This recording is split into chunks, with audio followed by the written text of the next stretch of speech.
और देखिए ईश्वर की बहुत बड़ी कृपा होती है तब मनुष्य को सत्संग सुनने का मौका मिलता है। और बड़े से बड़े पापी व्यक्ति भी अगर सत्संग में आ जाते हैं उसका भी कल्याण हो जाता है। संतादिक ऋषि ने नारद जी से कहा कि कैसे कैसे व्यक्ति का सत्संग में आने से उद्धार कल्याण हो जाता है।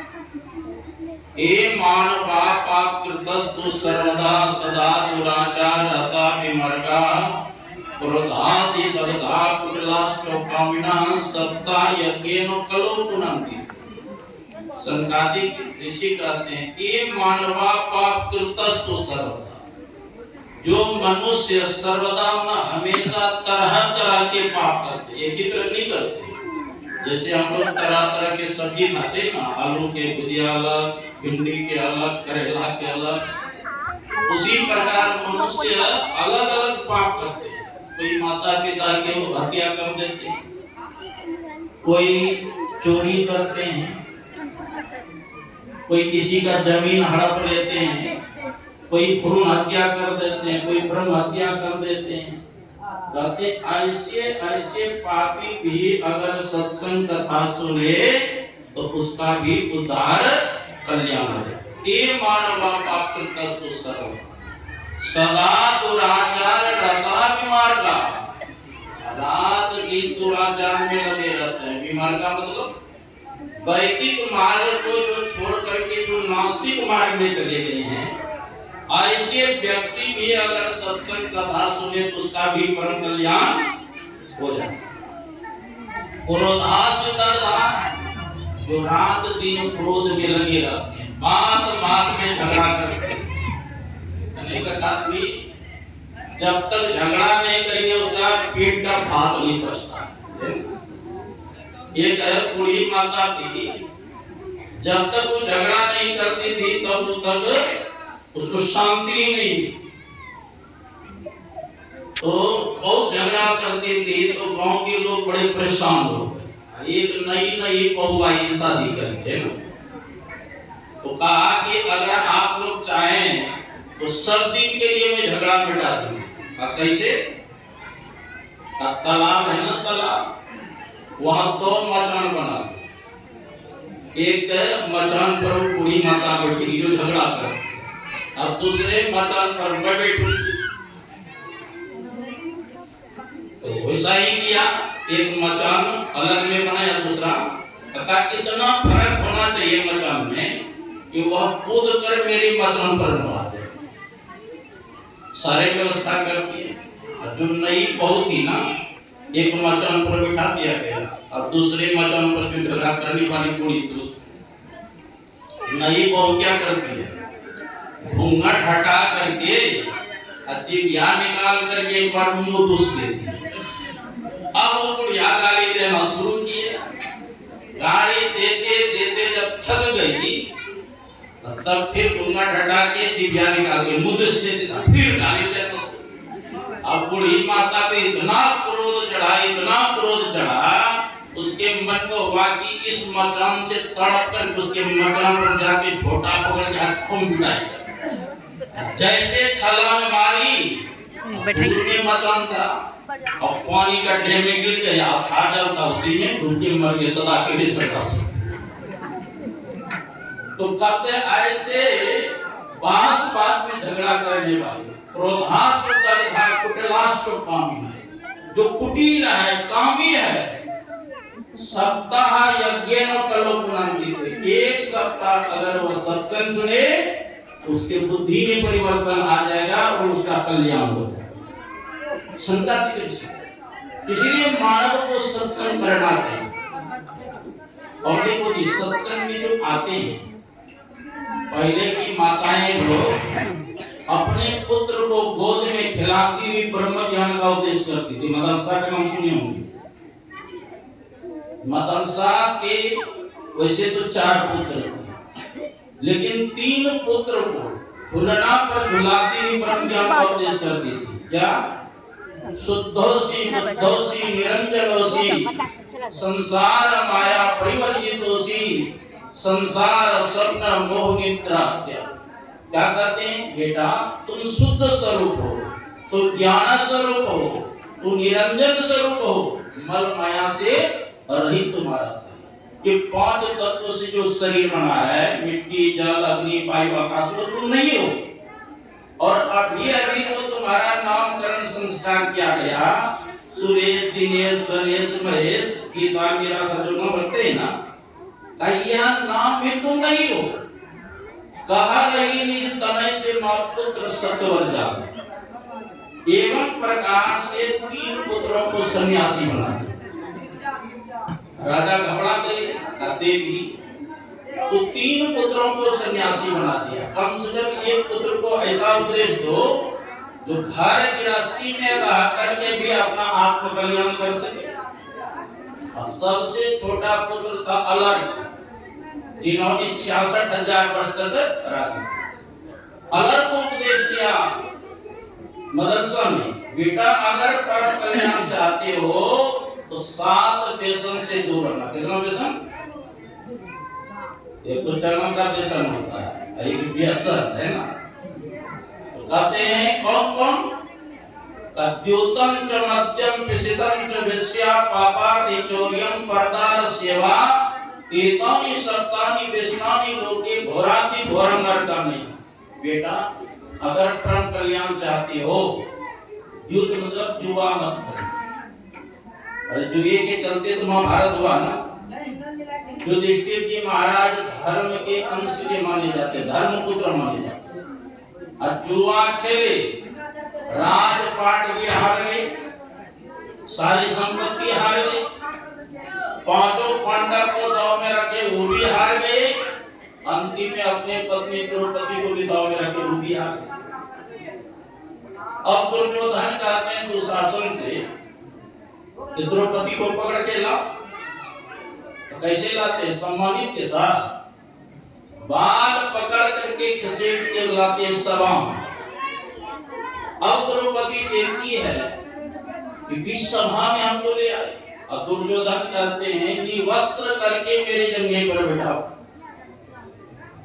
पहले तो द्रौपदी के मन में होती है या हमारे दादा पितामह है, गुरु द्रोणाचार्य है, गुरु कृपाचार्य है, हमारे 5 पति है, क्या ऐसा करेंगे? लेकिन देखा कोई सहायता करने वाला नहीं है। तो तुम में सुमरन सब करे, असुख में करे ना कोई, और जो सुख में सुमरन करो दुख काहे को हो।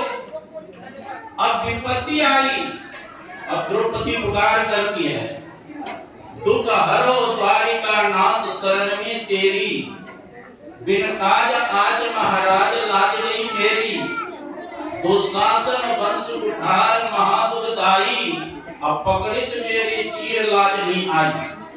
5 पति बैठे मौन, कौन गति होई, ले नंद नंदन के नाम द्रौपदी रोई, करी विलाप संताप सभा में टेरी, दुख हरो द्वारिका नाथ शरण में आर्त पुकार की। देखो जी, आर्त पुकार में बड़ा बल है।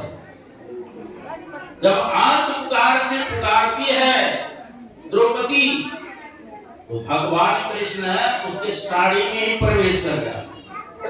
दुशासन के भुजा में 10,000 हाथी का बल था, खींचते खींचते साड़ी का पहाड़ लग गया, लेकिन साड़ी का अंत नहीं हुआ।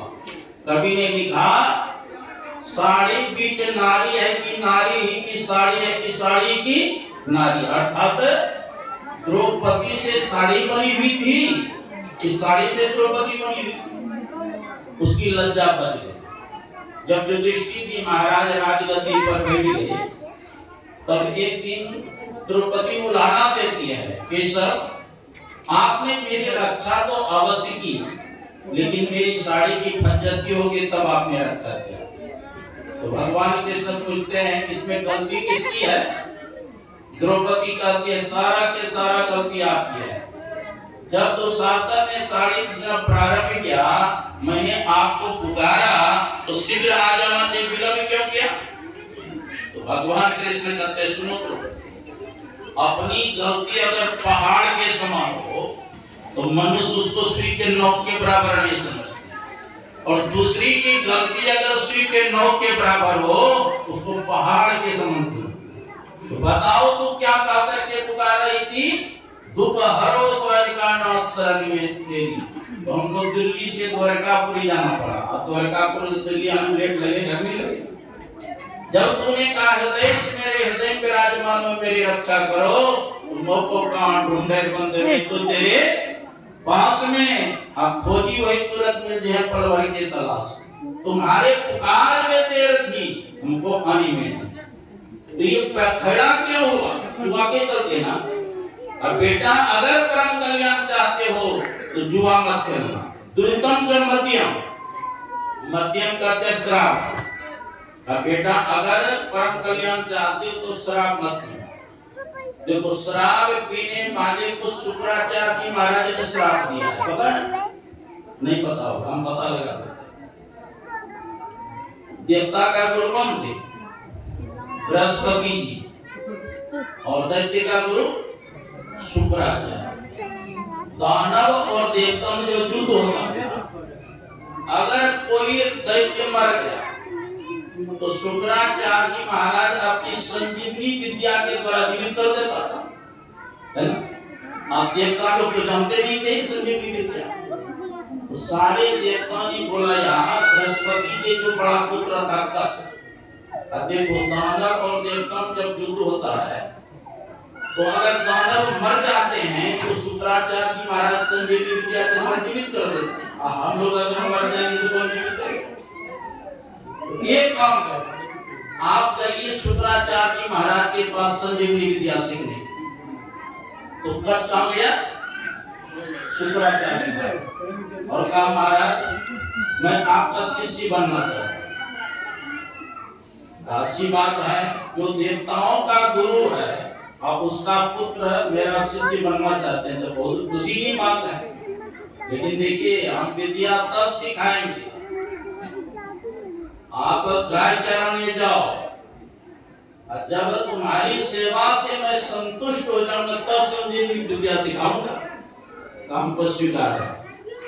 तो कट शुक्राचार्य जी महाराज के गाय चराने जाते थे जनता, ये बात दैत्य को मालूम ये गज आए हैं हमारे गुरु महाराज से संजीवनी विद्या से। तो दैत्य ने क्या किया, कट को जंगल में ही पकड़ा, पकड़ करके उसके शरीर को बुटी बुटी कर दिया, छोटा छोटा टुकड़ा, और सारे हिंसक जानवर को खिला दिया। गाय आश्रम चली आई, बैल आ गए, बछड़े आ गए। शुक्राचार्य की जो बड़ी पुत्री थी देवयानी, कहते पिताजी गाय आ गई, बछड़े आ गए, बैल आ गए, लेकिन कच लौट के नहीं आए। कहते कोई बात नहीं बेटी, तुरंत आ जाएगा। शुक्राचार्य ने संजीवनी विद्या का आह्वान किया, ओ बेटा कचका हो आ जाओ। जितने जानवर ने खाया था उसका मांस सबका पेट फाड़ करके एक जगह निकला, है ना, लोथ हो गया और उसका जीवित हो गया। और शुक्राचार्य जी महाराज से कहते हैं आज तो हमको दैत्यों ने मार करके शरीर को बुट्टी बुट्टी करके जानवर को खिला, कोई बात नहीं। फिर गए दूसरे दिन गाय चराने, अरे गुरु महाराज को जीवित कर दिया था। क्या किया, फिर पकड़ा उसको कच, कच को मार करके पत्थर से उसके शरीर को पूरा, जैसे टिकोला का चटनी बनाते हैं ना, पूरे शरीर को पीसना, अब पूरा लोथ बन गया, समुद्र में फेंक दिया, सारी मछली खा गई। तब देवयानी कहते पिताजी आज भी कच नहीं आया लौट कर, लगता आज भी मारा गया क्या? अब कोई बात नहीं बेटी, तुरंत आ जाएगा। संजीवनी विद्या का आह्वान किए, ओ बेटा कच कहाँ हो आ जाओ। सारी मछली के पेट फाड़ करके मांस के लोग एक जगह जमा हुआ, फिर कच जीवित हो गया। आप गुरु महाराज आज तो हमको मार करके चटनी बना, सारे लोग को समुद्र में फेंक दिया। आप कोई बात नहीं, देखो तुम्हारे पीछे दैत्य पड़ गया, अब तुम गाय चराने मत, आश्रम में ही सेवा वही करने लगे। देवयानी कहते हैं जाओ थोड़ा पुष्प ले आओ, मैं भजन करूं। पूजा करूंगी। चले गए कचलाने के लिए फूल गाते तो तुम्हारे पीछे लगा हुआ था, जल्दी से जाओ आ जाओ। घर बैठ के सब कुछ में आजकल का दिन आता नहीं है घर चलना, लेकिन त्योहार में लोग कभी तो निकलेगा ना बाहर। जैसे गया पुष्प लेने के लिए दैत्यों ने पकड़ा, और आपकी बात जानते हैं, पकड़ के मार के उसके शरीर को जला दिया, राख बन गया, और कहते शराब में मिला दिया, और शुक्राचार्य जी महाराज को ही पिला दिया। अब यहाँ शराब मिला है, गुरु महाराज ने पी ली है, इसका मतलब वही पीता होगा, शरीर हिष्ट पुष्ट था, सब शराब पिला। देवयानी कहती हैं पिताजी कच को भेजा था मैं पुष्प लाने के लिए, लेकिन लौट के नहीं आया। शुक्राचार्य कहते हम लौट के नहीं आए। कहा अगर कच नहीं आया तो मैं भी जीवित रहूंगा, मैं भी आत्महत्या करूंगा। अच्छा कोई बात नहीं, जीवित हो जाए। संजीवनी विद्या का वाहन किया शुक्राचार्य, ओ बेटा कच कहाँ हो आ जाओ। अब शुक्राचार्य महाराज के पेट गुड़ कर लेते, कहते हैं गुरुदेव मैं आपका पेट में हूँ। अरे मेरे पेट में कैसे चला गया? कहा दैत्यों ने हमको मार करके जला दिया, शराब में मिला को आपको ही पिला के ऐसे आपके पेट में आ गया। कहा बेटा घबराओ नहीं, अब मैं तुमको संजीवनी विद्या को उपदेश करता हूँ, लेकिन पहले प्रतिज्ञा करो। संजीवनी विद्या तुमको मैं सिखाऊंगा, मेरे पेट फाड़ के निकल जाना, मैं मर जाऊंगा, लेकिन गुरु दक्षिणा के रूप में तुम हमको जीवित कर देना। कच ने कहा गुरुदेव मैं सच्ची प्रतिज्ञा करता हूँ, आप हमको संजीवनी विद्या को उपदेश कीजिए, मैं पेट फाड़ के निकल जाऊंगा और फिर आपको संजीवनी विद्या के द्वारा आपको जीवित कर। तब शुक्राचार्य जी महाराज ने संजीवनी विद्या को उपदेश कच पेट फाड़ के निकला और फिर संजीवनी विद्या के द्वारा जीवित किया। तब शुक्राचार्य जी महाराज ने श्राप दिया, श्राप पीने वाले यो ब्राह्मणो अद्य प्रवृत्ति कस्मिन श्रम पास्यति मंद बुद्धि। जो भी ब्राह्मण मनुष्य आज से शराब पान करेगा वह उभय लोक से भ्रष्ट हो जाएगा, मतलब इस लोक और परलोक से, और संसार में निंदित होगा। अब बेटा किसी भी अगर परम कल्याण चाहते शराब मत पीना। उत्तम से मध्यम, किसी का मतलब मांस। अब बेटा अगर परम कल्याण चाहते हो मांस का भक्षण नहीं करना। कबीर साहब के मन में खाता हूँ कहीं जात हो, कहा जो मन हमार, और जाका घर तो काट तो फिर काट दूतम च मध्यम किसीतम च वेश्या। बेटा अगर परम कल्याण चाहते हो वेश्याओं का संग मत करना, चोरी मत करना, कुदृष्टि से पर स्त्री की सेवा मत करना, नहीं तो घोर नरक में है ना, नहीं तो घोर से घोर नरक में जाना पड़ेगा। ऐसा कह करके मदनसा ने कुछ ताबीज में लिख दिया, और का बेटा अगर विपत्ति पड़ जाए तो ताबीज को खोल के पढ़ ले। ऐसा कह करके मदनसा चली गई तपस्या करने। अलग ने 66,000 वर्ष तक राज किया। जो 3 महात्मा सन्यासी बन गया था भाई, पर भाई के मन में हुआ छोटे भाई घर गृहस्थी में इतना रस पड़ गया, इसको वैराग्य नहीं होगा, इसको वैराग्य दिलाना चाहिए। तो क्या किए, काशी नरेश के पास चले सन्यासी महात्मा। अब देखिए मेरा छोटा भाई जो है ना कुछ जबरदस्ती राज्य कर रहा है, क्योंकि मैं बड़ा उत्तराधिकारी में हूँ ना, तो गलत बात है। तो बड़ा भाई है तो छोटा बुरा नहीं करना चाहिए। तो काशी नरेश ने खोज दिया और राजा अलग के राज्य को घेर लिया। राजा अलग के जीवन में कभी विपत्ति आई नहीं थी। ये अकस्मात देखा फौज ने घेर लिया मेरे राज्य को, अब तब वो जो है ना मौका दिया हुआ पत्र पड़ा, उसमें लिखा था, बेटा अगर विपत्ति आ जाए जीवन में तो संतों के शरण में चला जाए। आप उसी समय अनसुईया के बड़े पुत्र दत्तात्रेय जी महाराज उसके राज्य में रहते, उन्हीं के शरण में चले गए। महाराज मेरे ऊपर बहुत बड़ी विपत्ति आ गई है, आप रक्षा करें। और शांत होकर बैठे और ब्रह्म ज्ञान का उपदेश दिए दत्तात्रेय जी, मतलब शरीर संबंधी आसक्ति को छुड़ाया। क्योंकि ये संसार क्या है, ये असार है, यह नित्य नहीं है, परिवर्तनशील है। पुत्र किसका है, धन किसका है, संपत्ति किसके हैं, ये सब झूठा है, सत्य नहीं है। और कहे कि जाके अपने बड़े भाई को कर, हमको राज्य नहीं चाहिए। आप राज्य प्राप्त करने के लिए युद्ध करना चाहते हैं, हम युद्ध नहीं करेंगे, लीजिए आप राज्य अपना। अलग गए अपने भाई के पास, प्रणाम किया, कहा बड़े भाई आपने जो चढ़ाई किया है, राज्य प्राप्त करना चाहते हैं ना, आपको मैं स्वहर्ष राज्य देता हूँ। तो काशी नरेश ने कहा, क्षत्रिय होकर बेगर युद्ध किए राज्य देना चाहते हो वापस? देखिए महाराज, हमारी हाथ में पहले वाक्य में युद्ध करूंगा, लेकिन आपका अपार सैनिक को देकर